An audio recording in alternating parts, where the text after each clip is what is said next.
Alright guys, आज हम देखेंगे कुछ चीटिंग की स्टोरीज़ इंडिया में और ओवरऑल वर्ल्ड। क्या चल रहा है दुनिया में आजकल। वैसे ही चीटिंग के किस्से बहुत आ रहे हैं, तो हमने सोचा हम भी रेडिट पर जाके कुछ कहानियाँ सुने।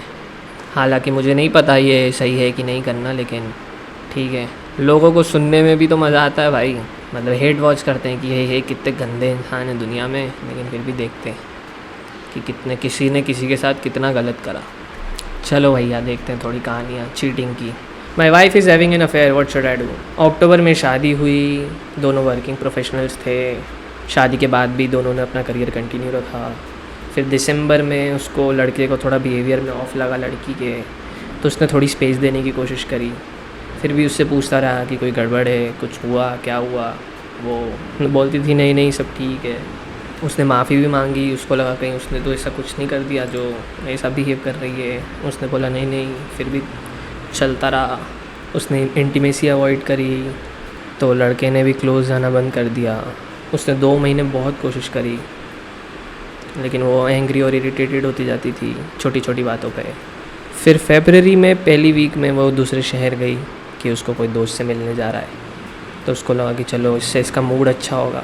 लेकिन वो फ़ोन ही नहीं उठाती थी, सिर्फ 2-2 मिनट बात करती थी। और वो 1 हफ़्ता 2 हफ्ते में बदल गया। जब वो वापस आई तो उसको लगा कि चलो कुछ अब इसके अंदर बदलाव आया होगा, थोड़ा फ्रेश लग रहा होगा इसको। लेकिन वो अपने फ़ोन पे ही किसी से बात करती रहती थी और अपने फ़ोन पे ही रहती थी पूरा टाइम। फिर भी उसने जाने दिया कि चलो पर्सनल स्पेस है इंसान की। फिर एक दिन वो पार्लर गई और उसका फ़ोन बजा और व्हाट्सएप के नोटिफिकेशन पे लिखा था, hi baby, I miss you so much, when are you coming again, with some heart emoji, I can't explain how I felt after reading that. हाँ भाई, उसकी तो पूरी दुनिया ही ख़त्म हो गई। फिर जब वो वापस आई तो उसने प्यार से बात करी, तो भी चिल्लाया नहीं। फिर उस लड़की ने बताया कि ये उसके कॉलेज का बॉयफ्रेंड था। उसने कुछ नहीं बोला, बस वो बाहर चला गया। उसके मन में कुछ क्वेश्चन थे कि फिर मेरे से क्यों शादी करी और कुछ भी, लेकिन लड़की के पास कुछ जवाब नहीं था। लेकिन फिर वो उसने वापस आई और उसने ब्रेकअप कर लिया उसके बॉयफ्रेंड के साथ और बहुत माफ़ी मांगी कि ऐसा मैं फिर से कभी नहीं करूँगी। पर वो लड़का सिर्फ सैड महसूस कर रहा है। लेकिन फ़नी बात यह है, वो लड़के को अभी भी उससे प्यार है और उसको खुद पे गुस्सा आ रहा है ऐसा फील करने के लिए। अब उसको नहीं पता कि वो क्या करे। वो 33 साल का है, सॉफ्टवेयर इंजीनियर। वो देश छोड़ने की सोच रहा है और वो सोच रहा है कि डिवोर्स करे कि वापस ट्राई करे। देन वो क्या क्या होता है दुनिया में। तो पूत के पाँव थोड़े पालने में दिख जाते भाई। मुझे ऐसा लगता है कि that is why it is important to date enough people, कि तुम्हें पैटर्न दिखने लग जाए लोगों को, ये तो चीट करेगा। अपडेट इन शॉर्ट यही है कि उन्होंने वापस थोड़ा रहने की कोशिश करी साथ में, और लड़की जो वो बोल रहा था वो बात मान रही थी, तो उसको नेचुरल नहीं लग रहा था उसका बिहेवियर कि बस उसकी बात मान रही है। और वो उसके दिमाग से निकल भी नहीं रहा था कि उसने चीट करा है। फिर घूम फिर के आफ्टर 1 साल बाद वो उससे डिवोर्स ले रहा है फाइनली। अगर तुम्हारे अंदर चीट करने की इम्पल्स है और तुम्हारे पास कंट्रोल नहीं है और तुम अपनी भावनाओं में बहते रहते हो, तो भाई एटलीस्ट जिसके साथ हो तुम उसको ब्रेकअप दे दो, उसको क्लोजर दे दो, फिर जो करना है करो।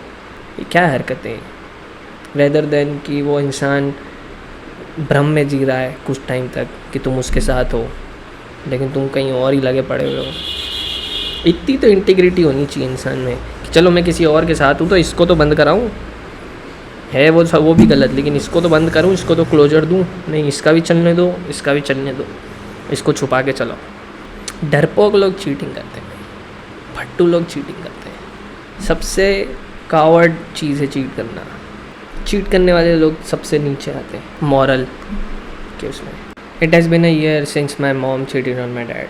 तो लड़का या लड़की जो भी है, उसकी मम्मी बिजनेस वूमेन है, तो वो ऑनलाइन वेयरेबल्स से डील करती है। तो किसी इंसान से वो ऑनलाइन मिली तो उनसे वो ऑनलाइन चैट करती थी, वीडियो कॉल्स करती थी। फिर उसके पापा ने उसकी मम्मी को कैच कर लिया एक दिन रेड हैंडेड, क्योंकि और वो सारे ट्रांजैक्शंस भी देख लिए थे। फिर उसके बाद बहुत कुछ हंगामा हुआ घर में। मासियाँ आई, दादाजी आए, नाना जी आए, सब ने चिल्ला चोट करी। अब सब लोग वो बात को भूल चुके हैं और मूव ऑन कर चुके हैं और सब लोग साथ में रहते हैं। लेकिन इस बच्ची या जो भी लड़का लड़की का लव पे से फेथ उड़ चुका है। Honestly how superficial the current world is, I am never gonna look out for anyone, I will be fine on my own. कितना ट्रॉमेटाइज हो गया होगा ये इंसान। For the love of God please check on your father, he may be hiding a lot of pain and the silence inside. Yes, मैं तो वो भी देख रहा था, अभी कोई वीडियो देख रहा था, उसके अंदर पता चला कि guys are more devastated by breakup than girls. For girls if they lose a guy, for them it is like they lost a relationship, but for guys if they lost a girl, for them they lose their whole identity. तो जो imbalance main अभी society में यही हुआ है कि पहले लड़कियां फाइनेंशियली डिपेंड होती थी लड़के पे और लड़का इमोशनली डिपेंड होता था लड़की पे, लेकिन अब लड़की फाइनेंशियली इंडिपेंडेंट हो चुकी है और इमोशनली डिपेंडेंट नहीं रहती वो यूजुअली, वो अपने दोस्तों पे, खुद पे, उनके पास EQ रहता है, लड़कों के पास नहीं होता है। तो लड़के से फाइनेंशियल इंडिपेंडेंट है, लेकिन जो चीज़ लड़कियां प्रोवाइड करती है वो अभी तक वो नहीं सीखे हैं खुद को देना, समझे। Not taking sides but cheating be it physical और emotional is more common than you think. हाँ, कुछ लोग आज, और लिखा है कुछ लोग आ जाते हैं जो थोड़ा जो गलीबल इंसान को देखते हैं और उसकी नीड्स देखते हैं कि क्या इसकी जीवन में लैकिंग है, और फिर वो प्रोवाइड करके उस इंसान का फ़ायदा उठा लेते हैं, तो ऐसे चीटिंग हो जाती है। ये क्या बात हुई भाई? I respectfully disagree. हाँ, मैं भी भाई। Cheating is a sign of weakness and cowardice, यही बोला था मैंने। सबसे ज़्यादा वीक और डरपोक लोग चीट करते हैं। If you desire others, own up to it and do it in a right way for breaking out of your relationship. वही बात बोली भाई जो मैं बोल रहा था। Then do whatever you want to do. I understand it is common, we have a lot of weak and cowards in society who want to have their cake and eat it too. ये सब India की stories है भाई, बाहर का नहीं है ये। I suspect my son is not my biological son and my wife cheated on me. Need your help in clearing my suspicion. Normally जीवन चल रहा था, बच्चे बच्ची हो रहे थे, मतलब तो एक दिन जब लड़ाई हुई दोनों की पति पत्नी के बीच में, लड़की ने बोल दिया I can sleep with anyone I want to if I have desires. उस लड़ाई में वो लाइन सुन के वो लड़की की दुनिया ही हिल गई। बोलता भले उसने गुस्से में बोला होगा, लेकिन अब उसके बाद से उसके दिमाग में एक सस्पिशन चालू हो गया कि जब भी मैं कहीं दूर जाता हूँ तब ये क्या करेगी। उसके बाद से दिमाग में बैठ गई उसके बाद, और उसको वो बस पूरा टाइम अपनी बीवी के ऊपर चेक कर रहा है कि ये कर क्या रही है। उसको ये डाउट तक होने लग गया जो उसके बच्चे हैं वो उसके तो नहीं है। हे भगवान, I would never believe that my wife would cheat on me and I can't imagine doing her such things, however the suspicion is growing like crazy. हे भगवान, वो DNA टेस्ट कराने की सोच रहा है। अब उसके दिमाग में एक वो बैठ गया भाई, एंजाइटी बैठ गई है। वो एंजाइटी तब तक नहीं जाएगी जब तक उसको सारे प्रूफ नहीं मिल जाते कि उसके लिए बीवी उसके ऊपर चीट नहीं कर रही और उसके बच्चे उसके ही हैं। देख रहे हो, किसी का बोला हुआ एक वर्ड बैंड बजा सकता है सामने वाले इंसान की। उसकी बीवी के फ़ोन में कुछ भी नहीं है, उसने कॉल रिकॉर्ड्स निकलवा दिए भाई, वो एंजाइटी के चलते। वो कॉल रिकॉर्ड्स में उसको सिर्फ एक 7 सेकंड का कुछ कॉल मिला, उसके ऊपर भी बोल रहा है कि ये 7 सेकंड किस पे बात कर ली भाई इसने। उसका एक बोला हुआ गुस्से में सेंटेंस उसकी एंजाइटी जो ट्रिगर करी है। बात करनी पड़ेगी दोनों को आपस में और सॉल्व करना पड़ेगा ये, क्योंकि ये एंजाइटी अब सिर्फ दिमाग में है ज़्यादा से ज़्यादा। वो OCD ट्रिगर हो गया है, तो कंपल्सिव एक्शन उसको लेना ही पड़ेगा। सारे प्रूफ चाहिए ही चाहिए कि 100% प्रूफ करो मुझे कि ये मेरे पर चीट नहीं कर रही है। पता नहीं क्या क्या होता है ये, मैं पढ़ूँ कि नहीं पढ़ूँ। I am in a long distance relationship, did I cheat, like do you consider this cheating. मतलब ये लड़की लॉन्ग डिस्टेंस रिलेशनशिप में है, इसने लड़के को 1.5 साल से नहीं देखा है। एक दिन ये रेडिट पे बैठी थी और वैसी बातें करना शुरू कर दी इसने रेडिट पे किसी के साथ, and she ended up touching herself. क्या पढ़ रहा हूँ भाई ये मैं। She ended up touching herself, तो उसने खुद को ये जस्टिफाई करा कि it is just same as watching an erotic movie, but इसको अब गिल्ट है कि ये चीट तो नहीं हो गया। वो बोल रही है जिससे इसने बात करी रेडिट पे, ना उस इंसान की शक्ल पता है, ना उसका नाम पता है, ना कुछ पता है, बस वो रैंडमली उससे वैसी बातें करना शुरू कर दी इसने। तो इसको समझ नहीं आ रहा है कि इसने रिग्रेट है, उसको बहुत ज़्यादा गिल्ट है। बोल रही है he is been extremely loyal and he is very possessive over me and trust me so much. उसको उसने ये सब कर लिया, उसको लग रहा है कहीं चीट तो नहीं कर लिया मैंने किसी से ऐसी बातें करके। वो बस बोल रही है प्लीज़ मुझे बोल दो कि ये चीटिंग नहीं है,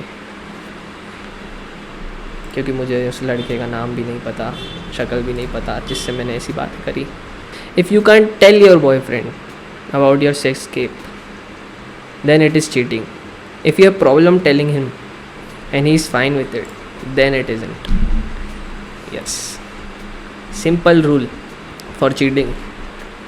अगर तुमने कुछ किया है और तुम बता नहीं सकते तो वो चीटिंग है. या तो जो किया है वो बताओ, या तो जो बता नहीं सकते वो मत करो. Simple rules for being loyal. या तो जो किया है वो बताओ, या तो जो बता नहीं सकते वो मत करो. जहाँ ये हुआ कि ये करा है और ये मैं बता नहीं सकता या सकती, तुम चीट कर रहे हो भाई. I 25 female, I don't want to cheat on my husband. 25 male, there is so much pressure and I'm cracking.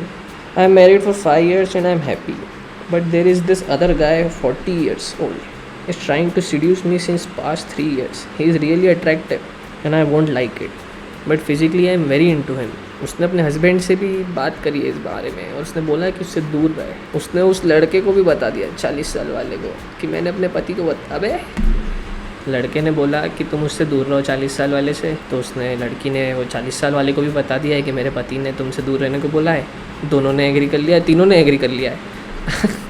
और लड़की ने सारे ईमेल फ़ोन नंबर बदल दिए हैं, लेकिन वो पास में ही रहता है, उसको बार बार दिखता रहता है. और वो घूम फिर के कभी कभी चैट कर लेते हैं, तो घूम फिर के वहीं पहुंच जाते हैं वो फ्लर्टिंग वगैरह पे. अबे एक बार उसने वापस कॉल करा वो 40 साल वाले ने और पूछा कि तुम स्टिल मेरी तरफ अट्रैक्टेड हो, मैं भी तुम्हारी तरफ हूँ. और उसने हाँ बोल दिया फ्लो में, और उसने बोल दिया तुम मेरे को ईमेल करा करो. भाई सुनो, एक होता है थॉट आता है, उस थॉट में तुम उस थॉट को फीड नहीं करो ना तो वो थॉट ख़त्म हो जाता है. समझ रहे हो? अपने दिमाग को जानना बहुत ज़रूरी है. तुम एक थॉट में, और उसने ये सब करने के बाद फटाफट अपने पति को फ़ोन लगा दिया, अरे मैंने गलती से उसको वापस ईमेल दे दिया और ये बात कर ली है. हे भगवान. लड़की बोल रही है what is my problem, I don't want to cheat, लेकिन मैं फिर भी ये क्या हो रहा है मेरे साथ. देखो भाई, तुम थोड़े खसक गए हो. एक थॉट में तुम फीड नहीं करो ना तो वो थॉट आगे नहीं बढ़ता है. एक थॉट एक सिचुएशन या थॉट से तुम बहुत लंबा डिस्टेंस बना लो बहुत टाइम तक, तो वो आगे कंटिन्यू नहीं होगा. वो ख़त्म हो जाएगा कि बहुत टाइम तक तुम उस इंसान को ना देखो. As same as having a crush on someone, having a friendship with someone, कि तुम बहुत टाइम तक उस इंसान को नहीं देखो तो धीरे धीरे रिश्ता ख़त्म होने लग जाता है. It is all about time. इसको जो अट्रैक्शन हो रहा है वो अगर बहुत टाइम तक दूर हो जाओ तो वो अट्रैक्शन ख़त्म हो जाएगा. तुम्हें लगने लगेगा हाँ ये नॉर्मल इंसान है. भाई क्या क्या करते हैं लोग. TLDR, don't want to cheat on my husband but I really want this guy. How do I get over it? By not feeding into that situation and thought. There is so much pressure really. Someone holding a gun to your head and making you talk to that guy. सही बात है. There is a standard way of dealing it, just ignore it. If this guy was flirting with a married woman who wasn't you, you'd probably think he was a scumbag. But because it's you are blinded. Dude is a home wrecker. Just stay away. Lol, my thought exactly. The pressure is that someone creep is hitting on her. Oh man, that's tough. Poor girl. ये लड़की ने as a sympathy frame कर लिया है कि लोग मेरा समझेंगे कि मैं कितनी दुविधा में हूँ, कि मैं फंस गई हूँ दो थॉट के बीच में. लोग समझेंगे मेरी बात. अबे पागल, कौन लेगा तेरी साइड इसमें. उस लड़के को भी कुछ जो 40 साल का है उसको भी लोग कोई ब्लेम नहीं करेगा. बोलेंगे तो आदमी ऐसा है. देखो भाई, ये सुन के तो हंसी आई भाई. भाई तुम कॉन्शियसली क्यों नहीं लॉयल रह सकते. सबको पता है कि तुम अगर किसी से बात करना शुरू करोगे और वो बात हल्की सी भी उस डायरेक्शन में जा रही है तो उस मोमेंट में तुमको पता चल रहा है तुम गलत कर रहे हो और ये थोड़ा अलग डायरेक्शन में बात जा रही है. उस मोमेंट में तुम्हें कॉन्शियसली खुद को रोक के वो बात बंद कर देनी चाहिए ताकि वो थॉट में और फीड ना हो. लेकिन जस्टिफाई करके चलते रहते हैं लोग कि अरे हाँ बात ही तो कर रहे हैं, अरे कुछ नहीं होता, ठीक है दोस्त है, चलते जाओ. 1 दिन 2 दिन 3 दिन महीने भर में वो चीट हो जाता है क्योंकि बात बढ़ती जाती है. सेम एज जैसे तुम धीरे धीरे दोस्ती से रिलेशनशिप में आते हो, रिलेशनशिप में रह के धीरे धीरे दोस्ती से तुम चीट कर लेते हो. क्या करते हैं भाई.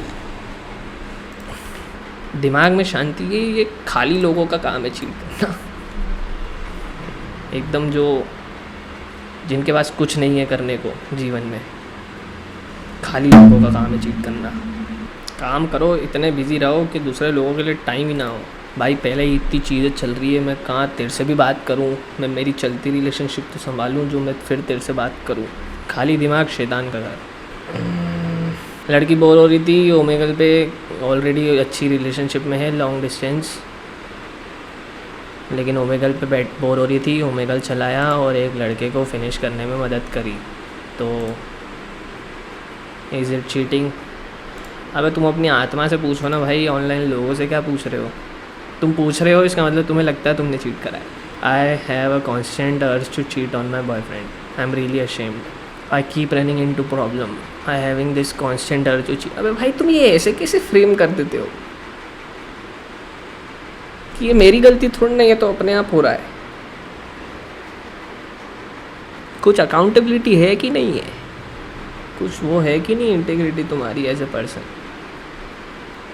बोले उसको पहले भी रिलेशनशिप में ये प्रॉब्लम थी, constantly fantasising about breaking up and cheating. अच्छा ये इसका वो ही है, फेटिश ही है चीट करना, इसे इमेजिन करना कि मैं चीट करके कितना मज़ा आएगा। तो मैडम ये अलग गड़बड़ है, तुम्हारी दिमाग की गड़बड़ है।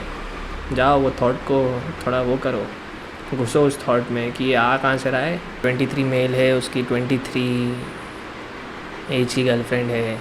Claim she didn't cheat on me while being in a bed with another guy. मतलब ये लड़की अपने दोस्तों के साथ किसी पार्टी में गई थी, वहाँ पे लड़के भी थे, लड़कियाँ भी थी। इसकी जो दोस्त थी वो सब लोगों ने हुकअप करा जो बाकी के लड़कों के साथ, लेकिन ये भी एक लड़के से सिर्फ बात कर रही थी, उसके बेडरूम में जाके बैठी और वो कुछ कहानी बना दी उसने कि कुछ भी नहीं हुआ, बस बैठे हुए थे। फिर अगली बार जब वो बात निकली तो वो कहानी और डिटेल चेंज करती गई, कैसा हुआ था, नहीं ऐसा हुआ था, फिर ऐसा चेंज हुआ था। फिर उसको बहुत डाउट होने लगा और कॉन्स्टेंटली उसको ऐसे गट फीलिंग आ रही थी कि कुछ तो हुआ था भाई उस दिन, लेकिन उसने फिर भी चलो जाने दिया।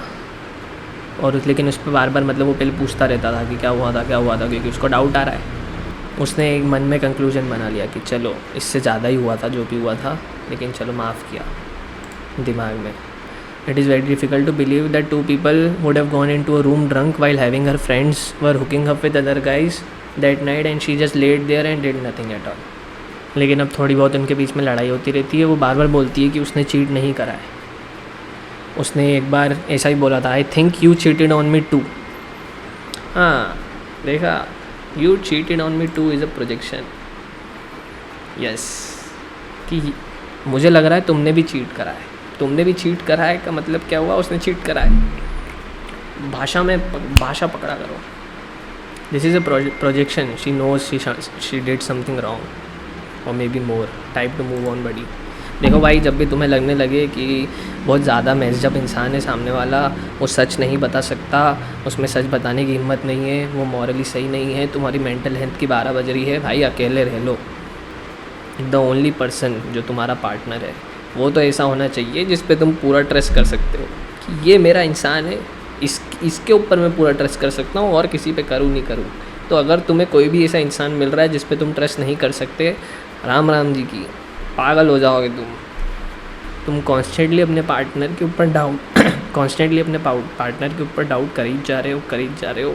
तुम नहीं कर सकते इस इंसान पर विश्वास, तो तुम उसके साथ क्यों हो 24 घंटे। सेम एज बिजनेस पार्टनर पे विश्वास नहीं होता, लोग तोड़ देते हैं बिजनेस। ये तो 24 घंटे इंसान तुम्हारे साथ है। I didn't cheat but I feel guilty. ये लड़की फैमिली वेकेशन पे गई थी, मतलब उसके फैमिली फ्रेंड्स भी आए, मतलब फैमिली के भी फ्रेंड्स भी थे, तो उनके जो पेरेंट्स के दोस्त का कोई बेटा भी आया था जो शायद उसके साथ रिलेशनशिप में था। उसने जो कहते हैं, उसका नाम जो है, उसने इसको किस करने की कोशिश भी करी और जब वो कार में बैठे थे तो उसके कंधे पे सो गया, उसने सोने दिया। फिर वो उसकी नेक पे किस भी कर रहा था, तो just because they had a pass उसने किस करने दिया, लेकिन फिर बाद में दूर हटा दिया। नहीं पढ़ रहा भाई मैं। TLDR, ex tried to make a move and rejected, told my boyfriend about that but didn't tell him about him kissing my neck and holding my hand, and now I feel really bad about it. I did not tell him out of fear and his temper. आज की video के लिए इतना ही, इससे ज़्यादा और मैं नहीं झेल सकता बिट्रेयल दूसरों का भी। बेचारे, दूर रहो लोगों से जिन पे तुम ट्रस्ट नहीं कर सकते, और तुम्हारा पेट, तुम्हारी गट तुम्हें बोलती है इससे दूर रहो, मत रहो उनके साथ।